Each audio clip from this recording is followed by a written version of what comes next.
Hi everybody, in this video I'm going to go through our lesson on complete the square, and this is a really fun method that we can use to solve quadratics. And so I want us to first recall what a perfect square trinomial is.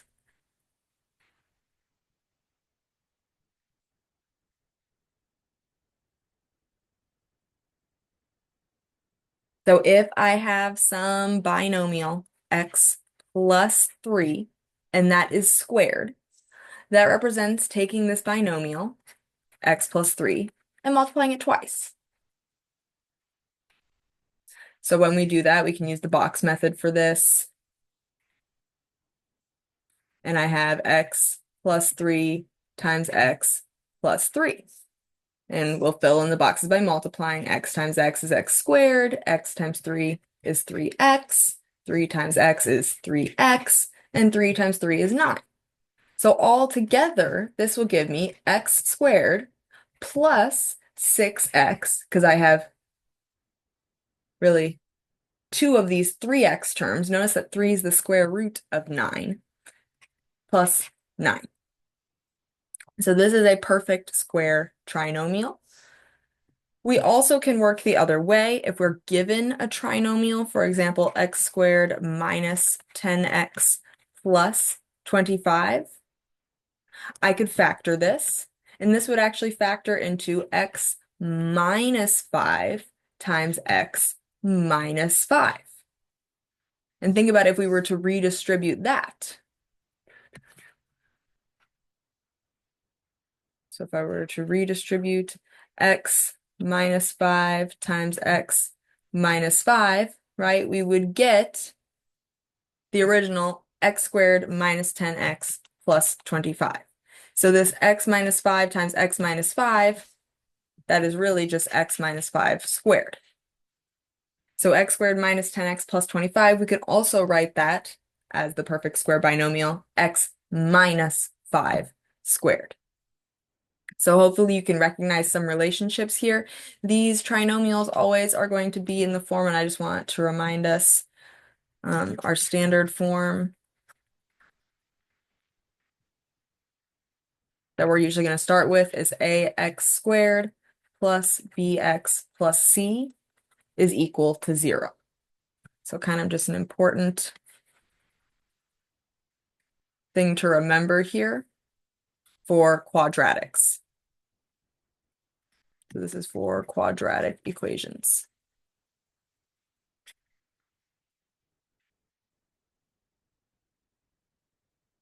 Okay. Now, completing the square is kind of a lengthy process, or it can be. So, oh, I definitely meant to move that as well. So there are some general steps that I'm going to have us write down. So these are the general steps to complete the square.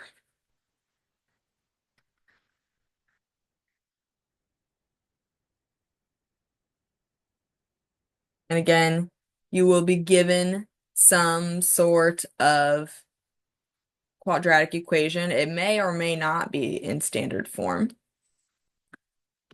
Your first step is always going to be to rearrange. Oh, I was looking at step 2.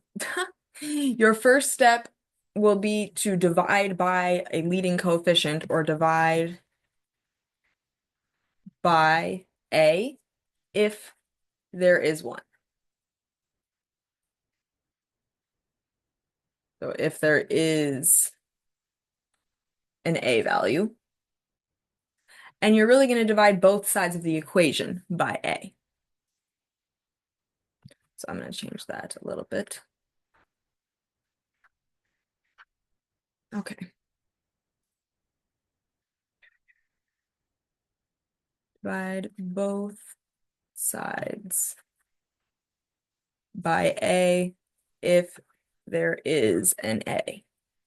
After that, then you will rearrange. So you've gotten rid of a.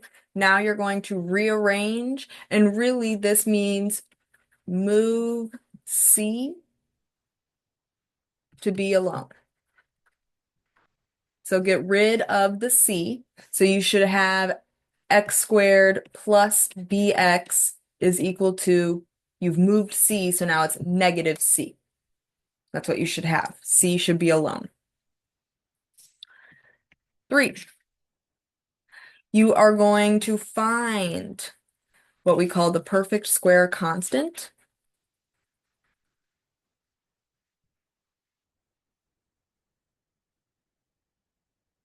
And add to both sides.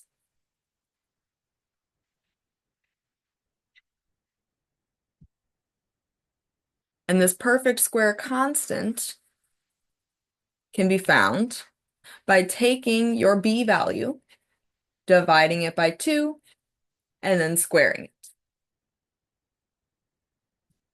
So this is a very, very important value, this b over 2 squared.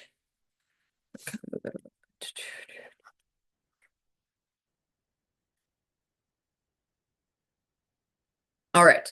Now, once you have filled in that b over 2 squared and you've added it to both sides of the equation, then you can factor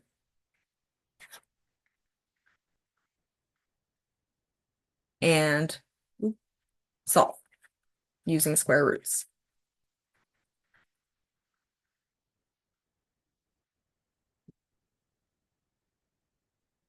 So you will have left now some x squared plus bx plus b over 2 squared. So this can factor into x plus b over 2 squared.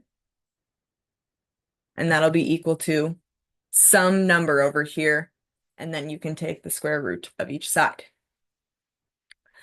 And these steps might not mean a lot to you because you haven't seen this yet, this process, but as we practice it more and more, these steps will make more and more sense. And I have them more in depth. I have the steps written out in our course. So example 1, we are going to solve for all values of x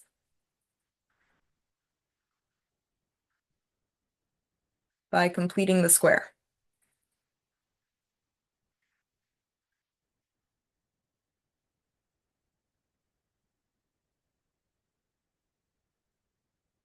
And the equation we are going to solve is x squared plus 12x plus 27 equals 0.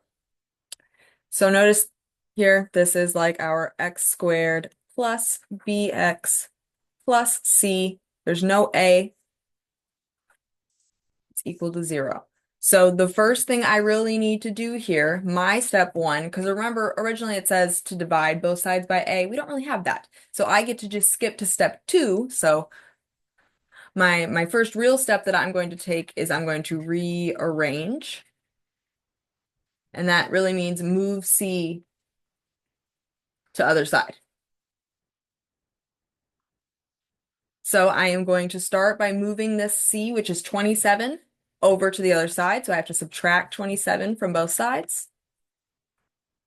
And now I have x squared plus 12x, and then I'm going to leave a space for our new value, and that is equal to negative 27. All right. Step 2 now is to add that b over 2 squared to both sides. And note that our b, right, our b is 12. So if I am going to use this formula, b over 2 squared, b is 12. So I have 12 over 2 squared, and 12 over 2 is 6. So 6 squared gives me 36 as that perfect square constant that I'm adding on to both sides. So in doing so now, I'm going to have x squared plus 12x plus 36, and this should now be a perfect square trinomial because we added in this perfect square constant of 36, and that is equal to negative 27 plus 36 gives me positive 9. And now I can simply factor.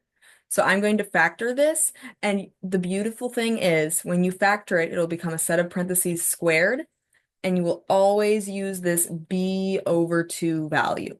So it would be x plus 6 squared is equal to 9. Just taking this perfect square trinomial and factoring it. And now I have x plus 6 squared equal to 9. So I can simply, oh, I didn't write. Step 3 is to factor. And now I can solve. So I'm going to use my square roots. I will take the square root of both sides of this equation. So I will end up with x plus 6 all by itself, because the square and square root will cancel, is equal to plus or minus 3, because the square root of 9 is positive or negative 3. Finally, I can separate this into our two cases. So I have x plus 6 is equal to positive 3, and I have x plus 6 is equal to negative 3. So I'll solve both of these. I would actually have to subtract 6 from both sides in both equations. So the solutions I will get are x equals 3 minus 6, which is negative 3, or x equals negative 3 minus 6, which is negative 9. So these would be our two solutions. So we didn't have to divide by a, we rearranged, we moved that c over, we added the perfect square constant, that b over 2 squared. We factored it using the perfect square factoring method, and we solved. Example 2. Solve for all values of x by completing the square.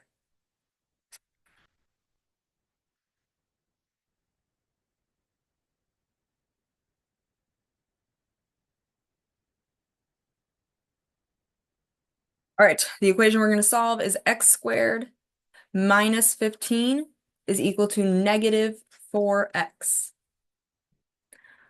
And if our standard form is supposed to be ax squared plus bx plus c is equal to 0, I have this x term floating on the other side. So I might first start by moving that over. So I'm going to add 4x to both sides. And I mean, I can't really combine this with any of the terms that are already there. It's going to go right in the middle, right? So we'll have x squared plus 4x minus 15 is equal to 0. So now I have this ax squared plus bx plus c, and there's no a. So I can simply begin by moving and rearranging. I'm going to move our c over, and the c we have is negative 15. So I'm going to add 15 to both sides. So we will now have x squared plus 4x, and I'm going to leave a blank because these canceled, and that is equal to 0 plus 15 gives me 15. Now I need to find that perfect square constant, which is the b over 2 squared. So our b value, that is 4. So I will take 4 and divide that by 2, and then I will square it. So 4 divided by 2 gives me 2, which we will square, and 2 times 2 is 4. So our perfect square constant that I'm adding to both sides is 4. So I have now completed the square, kind of, and we can simplify this a little bit. X squared plus 4x plus 4 is equal to, this will add to give us 19. So I can factor this, right? This is now a perfect square trinomial. So this is really, I mean, look at what the b over 2 was. This is just b over 2. So 4 over 2 is 2. So factoring this perfect square trinomial, it would be x plus 2 squared is equal to 19. And then we are going to take the square root of both sides. So I'm just going to write it over here once more. so I can take the square root. So taking the square root of both sides to continue the solving process, it's going to get me x plus 2 is equal to positive or negative square root of 19. And the square root of 19, we can't simplify any further than just leaving it as the square root of 19. Remember here at this step, I actually could, instead of separating it, I could continue solving for x by subtracting 2 from both sides.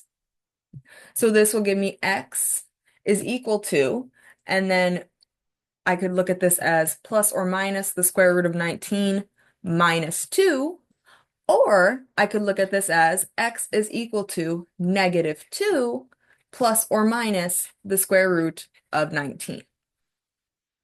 And oftentimes we would want to put that plus or minus at the end. So this is really representing that x could equal negative 2 plus the square root of 19, whatever that number is, or x could equal negative 2 minus the square root of 19, whatever that number is. One more I want to do, and this one is a fun one. So number 3, solve for all values of x by completing the square. Oops.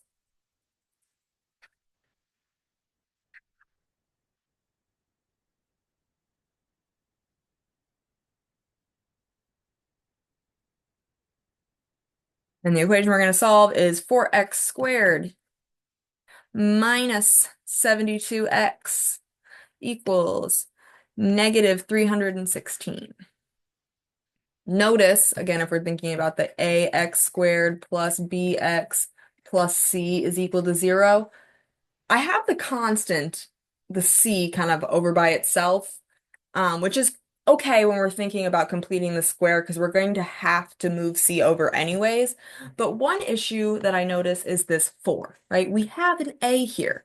So I am going to need to divide both sides of this equation by negative 4. Or sorry, not negative, it's a positive 4. So divide both sides by 4, which means I'm going to divide the entire left side by 4, and I'm going to divide the right side by 4.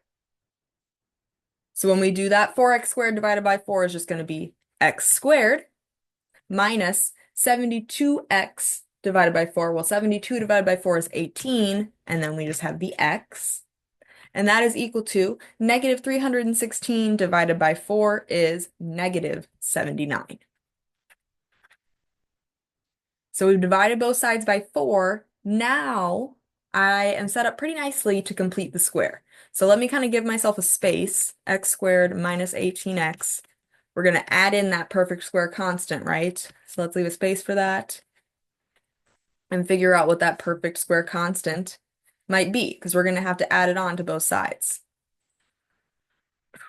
So I will take b over 2 and I will square it. So looking at our equation, our b here is negative 18. Include the negative with it, that's important. So I have negative 18 divided by 2, and that we will square. Now negative 18 divided by 2 gives me negative 9 in parentheses squared. And negative 9 in parentheses means negative 9 times negative 9, which gives me positive 81. So I am adding 81 to both sides of this equation. So now on the left-hand side, x squared minus 18x plus 81, that's a perfect square trinomial, which is equal to negative 79 plus 81 gives me positive 2. So I can factor this. I'm going to factor this as a perfect square trinomial. And our b over 2 was negative 18 over 2, which gave us negative 9. So when I factor this, it'll become x minus 9 squared, which is equal to 2. Just factoring the left-hand side as a perfect square. Now I can take the square root of both sides. So I have x minus 9 squared equal to 2, and we can take our square roots. So square root of the left and square root of the right. we will end up with x minus 9 by itself is equal to plus or minus the square root of 2. And I'm going to not separate this one. I'm going to leave it, and I'm just going to add 9 to both sides. So the solutions here then are x is equal to 9, positive 9, plus or minus the square root of 2. And again, that is equal to a number, right? We could figure out what that number is. We could round to the nearest hundredth, but we don't necessarily always have to do that. Please let me know what questions you have. I'll complete the square, and please keep practicing. This takes lots of practice.